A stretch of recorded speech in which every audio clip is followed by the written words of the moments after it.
एक साधारणतः टॅमॅटो आणि मिरचीसाठी आपण काही प्रोडक्ट दिलेले होते.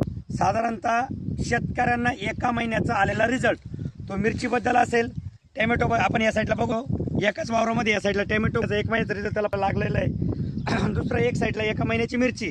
आता मिरचीबद्दल त्यांचा अनुभव जाणून घेऊ. सर नमस्कार. सर ह्या मिरचीबद्दल जे मी तुम्हाला बुआस्टर मॅजिक दिला किंवा एम आय स्प्रे दिला, एक महिन्यापूर्वी ह्या मिरचीला आपण हात किती घेतले स्प्रेचे? काहीच नाही, दोनच आहेत. टमाटर सारखेच.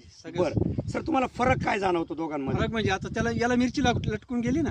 मित्रांनो आपण बघू शकतो एक महिन्याच्या झाडाला, म्हणजे असं म्हणायला हरकत नाही की विचार करा आपण मित्रांनो, फुल तर आहेच पण आपण या ठिकाणी फळ पण बघू शकतो. झाड एका महिन्याचं आहे.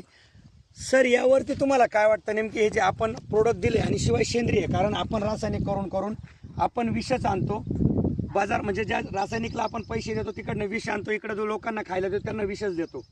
तर यामध्ये आपण आता पूर्णपणे हे रासायनिक केलेलं आहे. पूर्ण हे आपण पण घरी खाऊ शकतो, आजारापासून लांब शकतो. तुम्ही लोकांना काय सांगू शकता सर याच्या माध्यमातून? सांगू शकतो बा, तुम्ही याच्यामध्ये उतरा बा. बरोबर.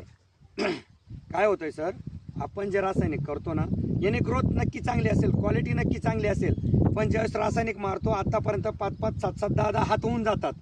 आणि याला आणि शिवाय मागच्या महिन्यात पूर्ण 30 दिवस पाऊस होता. आपण पावसामध्येच याला स्प्रे पण घेतलेले. त्यावेळेस तुम्हाला शंका होती की स्प्रे राहणार नाही, तुम्हाला जाणीव आहे की स्प्रे राहिले याच्यावरती? 100% राहिले. मित्रांनो आपले स्प्रे कितीही मोठा पाऊस असेल तरी कमीत कमी 15 दिवस त्याच्यावरनं स्प्रे जात नाही. स्वतः शेतकरी अनुभव सांगताय.